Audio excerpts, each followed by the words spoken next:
Olá, olá, bom dia, como é que vocês estão, amigos, amigas? Mais uma vez estamos aqui para continuar falando sobre a palavra do Senhor. Vamos continuar anunciando aquilo que Jesus fez sobre os 4 evangelhos, Mateus, Marcos, Lucas e João. Hoje vamos falar sobre, continuando aqui a falar sobre Mateus, Vamos falar sobre o Senhor, de todas as coisas. Deus, Jesus Cristo, o Senhor de todas as coisas. Nós estamos em Mateus 12. Mateus 12 começa com os discípulos, Quando Jesus e os discípulos tiveram fome, e eles começam a colher espigas num dia de sábado e comer. E os fariseus logo apontam o dedo, mas os seus discípulos estão colhendo espiga de milho e comer num dia de sábado. E Jesus fala assim também. Outros fizeram isso no passado e entraram, se eu não me engano, deixa eu ver, o rei Davi, Davi com os seus filhos, com os seus servos entraram, como entrar na casa de Deus e comer o pão, ali, os pães da proposição. E Jesus fala que ele é Senhor do sábado também, ele é o Deus, ele é Senhor do templo, ele é o dono do templo, e ele diz que misericórdia quero e não quero sacrifício, não condenais os inocentes. Muitas vezes nós temos o hábito de condenar as pessoas, de julgar as pessoas precipitadamente, sem estar na pele da pessoa, sem saber o que a pessoa está passando, sem saber o que a pessoa está vivendo. Eu muitas vezes tenho uma frase que eu digo assim: quero o que eu tenho, quer fazer o que eu faço, calço meus sapatos e faço como eu faço. Muitas vezes as pessoas são ricas, não é meu caso, mas muitas vezes as pessoas são ricas e nós julgamos, Nós, porque é rica, porque tem tudo, é porque isso. Mas nós nunca sabemos, nós achamos sempre que ele é rico porque recebeu a herança dos pais. Pode até ter recebido, mas se ele tivesse recebido a herança e feito como filho pródigo e de gastar tudo, ele não era mais rico. Se ele recebeu uma herança e continua rico e está fazendo dos seus filhos ricos, é porque ele está trabalhando para isso, Outra hora nós vemos uma pessoa muito pobre, que já teve tudo, e que é muito, muito pobre. Ali, aquele acabou com tudo que tinha, Esse fez igual o filho pródigo, e agora está aí, passando necessidade, nós não temos que julgar, nós não sabemos o que essa pessoa passou, nós não sabemos a história de vida dessa pessoa. Eu, quando vejo uma situação dessa, eu lembro muito de um cliente que nós tivemos em Lisboa. Na época eu estudava, trabalhava num café. E esse senhor, todos os dias, 7 horas da manhã, era nosso primeiro cliente. Ele entrava ao café, pedia um café, sentava, pedia um jornal e ficava de 7 até as 11 horas, mais ou menos. Ficava praticamente a manhã toda ali, lendo letra por letra daquele jornal com um café. E era um senhor de rua. Era um mendigo de rua. E eu ficava sempre encucado. E como eu gosto também de ler, e leio bastante, ficava sendo admirado como um mendigo de rua lia tanto e estava ali em silêncio, sem implicar com ninguém, sem pedir nada a ninguém. Ele tirava as moedinhas, pagava o café. Às vezes queríamos até oferecer ele o café, ele não aceitava. E certo dia um outro senhor, até um jornalista que estava ali, e falou assim: vocês sabem quem é esse homem? Não, é um senhor mendigo de rua. Ele falou: não, isso é um dos maiores professores da faculdade. Não sei de qual área, mas era um grande professor de uma grande faculdade em Lisboa. E que um dia, num acidente de carro, e talvez por culpa dele ou não, ele perdeu toda a sua família, mulher, filhos, perdeu tudo. Perdeu toda a sua família. E ele ficou meio deprimido, angustiado, meio enlouquecido, e ele nunca mais entrou na casa dele. Ele tinha carro, tinha bens, tinha tudo. E ele nunca mais usufruiu disso. A partir daquele dia, ele enterrou os corpos dos seus familiares e foi viver para a rua. Mas ele continuava sendo o homem inteligente que ele era. Então nós não podemos julgar pelas aparências. Então por isso que Jesus diz: misericórdia quero e não sacrifício. Não condenais os inocentes. Não vamos julgar por aparência. Vamos ser misericordiosos, como Jesus nos ensinou a ser misericordiosos. Porque o Filho do Homem até do sábado é Senhor. E partiu dali, chegou à sinagoga deles, estava ali um homem que tinha uma das mãos mirradas, e eles, tentando para acusar Jesus, que Jesus iria curar aquele homem no sábado, interrogaram dizendo: é lícito curar no sábado? E ele disse: qual dentre vós será o homem que, tendo uma ovelha, se no sábado ela cair numa cova, não lançará a mão dela e não a levantará?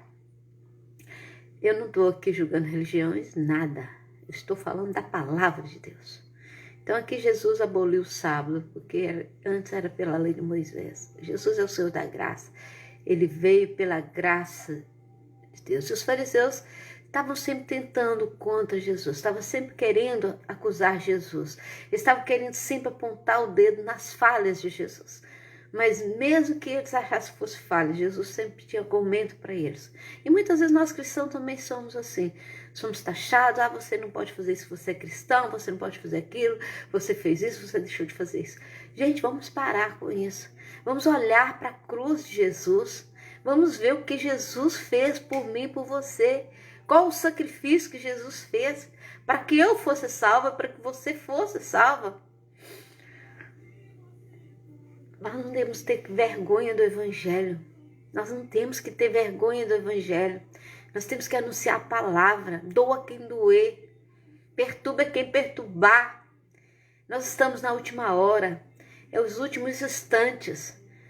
E se eu deixar de anunciar, vou ser cobrada. Se você deixar de anunciar, você vai ser cobrada. É preciso abrir mão dos nossos afazeres. É preciso abrir mão do nosso bem-estar, né? Igual ontem eu falei no culto, estava tão frio, estava tão cansada, preciso me entrar debaixo de uma coberta e ficar quietinha, hoje também, mas nós temos dever de anunciar a palavra do Senhor, seja hoje, seja no sábado, na segunda, todo dia, todo tempo é tempo de adoração, todo tempo é tempo de falar, de anunciar o Evangelho.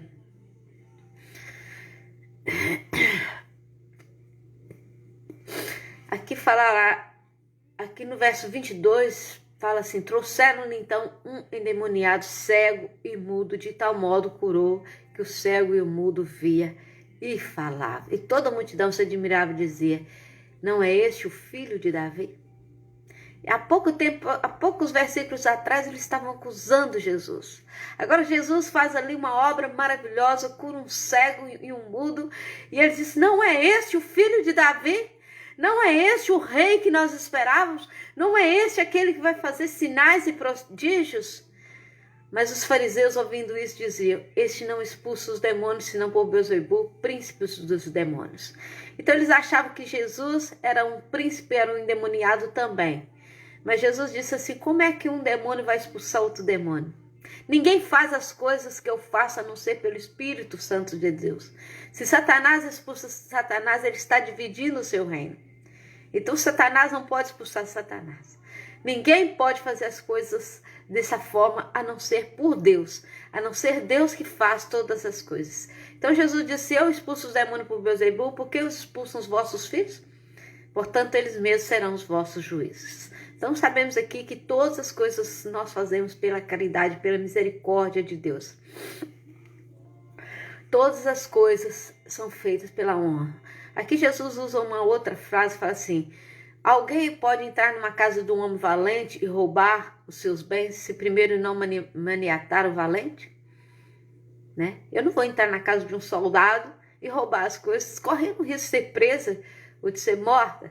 Primeiro eu tenho que derrubar os soldados. Então Jesus ali estava usando frases para que as pessoas entendessem que o inimigo não pode expulsar o inimigo. Quem pode expulsar o inimigo é Deus, através dos seus filhos, através do Senhor Jesus, né?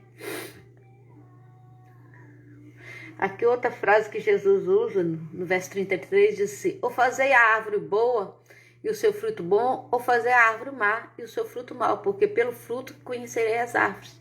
Então uma árvore má não pode dar fruto bom, uma árvore boa não pode dar fruto ruim. Nós conhecemos as árvores de acordo com o seu fruto. Eu te conheço, você me conhece de acordo com as minhas atitudes. Jesus me conhece de acordo com as minhas atitudes. Nós devemos dar nosso testemunho de acordo com as nossas atitudes. Então eu não posso pregar o evangelho e contrariar o evangelho. Eu preciso dar um bom testemunho. Eu como crente, como cristã, eu preciso dar um bom testemunho.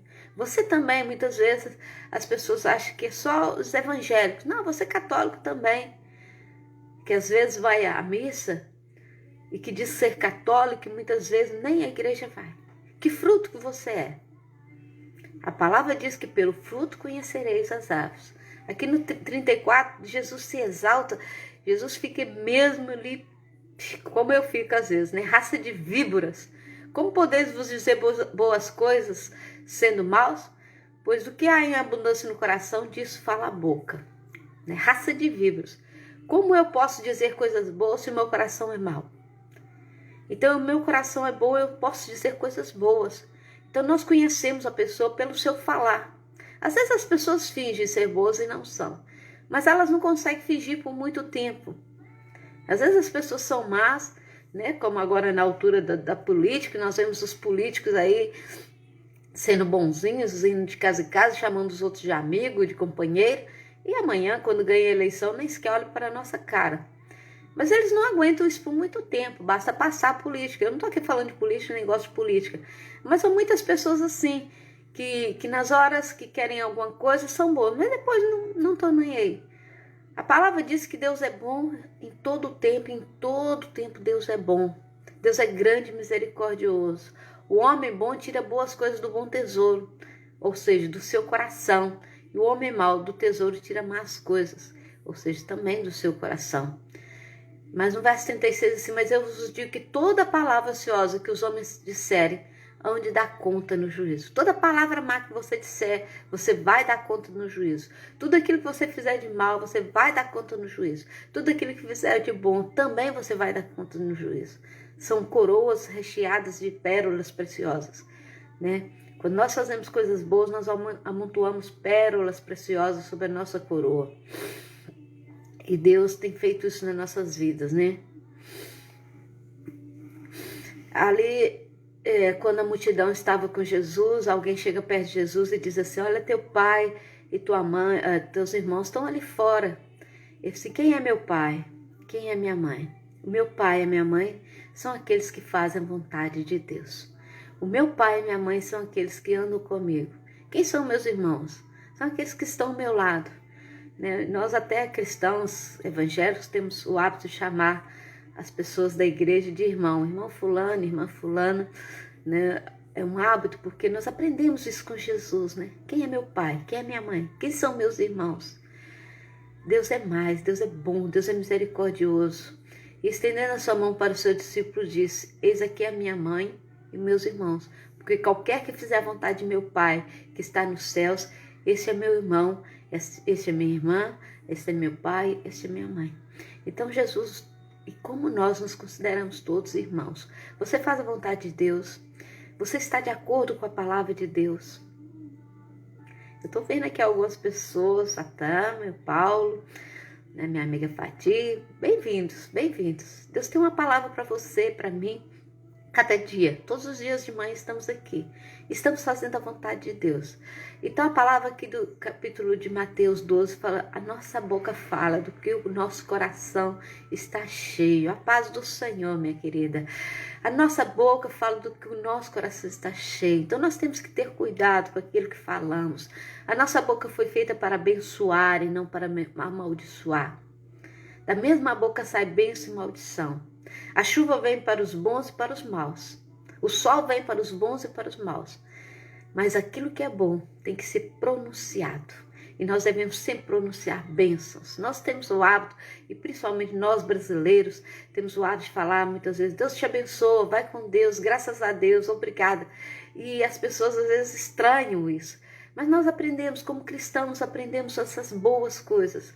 E devemos falar sempre isso. Porque muitas vezes, quando nós falamos, Deus te abençoa, nós estamos pedindo, Deus, atende a necessidade daquela pessoa que esteve comigo hoje, aquela pessoa que me deu lugar no ônibus, no metro, no autocarro para eu sentar, aquele guarda de trânsito que parou o trânsito para eu atravessar a passadeira, aquele que estava no tiquê e passou o meu tiquê para eu não tocar em alguma coisa.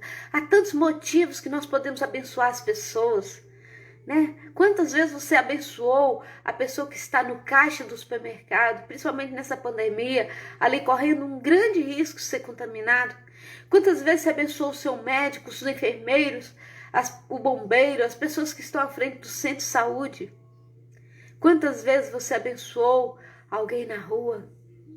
Às vezes não é preciso você falar, apenas olhar e pensar no seu coração, Deus abençoa essa vida. Então hoje o tema é esse, né? Misericórdia quero e não sacrifício. Vamos abençoar Hoje o nosso objetivo é, se você for ao supermercado, em qualquer lugar que você for hoje, abençoa quem te atender. Abençoa quem cruzar com você na rua, quem cruzar com você no seu trabalho, no seu dia a dia, ok? Combinado? Não esqueça, você é impressão digital de Deus. Você chegou agora, retorna o vídeo e nós agradecemos muito que você faça aquilo que Deus quer que você faça. Abençoe e não amaldiçoa, porque esse é o propósito de Deus. Já findou o nosso tempo. E vamos orar, encerrando a nossa live de hoje. Senhor Deus, abençoa cada um de nós, aqueles que estão assistindo e que virão assistir, para que nós possamos, Senhor, abençoar todos, mesmo aqueles que nos querem mal, mesmo aqueles que nos querem amaldiçoar, abençoa-os, para que os corações deles sejam transformados. Pedimos uma bênção para Portugal, para o Brasil, para todos os países com a epidemia. Livra-nos, ó Deus, desse vírus. Abençoa os governantes, ó Deus, nessa eleição. Senhor, que seja feita a tua vontade. Não nos deixe envolver-nos em casos alheios, mas livra-nos de todo o mal. Abençoa aqueles que se encontram enfermos. Senhor, abençoa aqueles que perderam seus entes queridos. São tantos amigos nossos que estão partindo. Consola, Senhor, os seus corações. Abençoa o pastor Nani Azevedo, abençoa o irmão Miguel, abençoa o irmão Eni, abençoa todos aqueles que se encontram enfermos, a minha irmã, Senhor, também que está hospitalizada, dê ela uma bênção, abençoa todos os nossos familiares no Brasil, aqui no nosso trabalho, abre seu porta de trabalho para os teus filhos, nós assim oramos em nome de Jesus. Não esqueça, abençoa. Até amanhã, se Deus quiser, beijo no coração.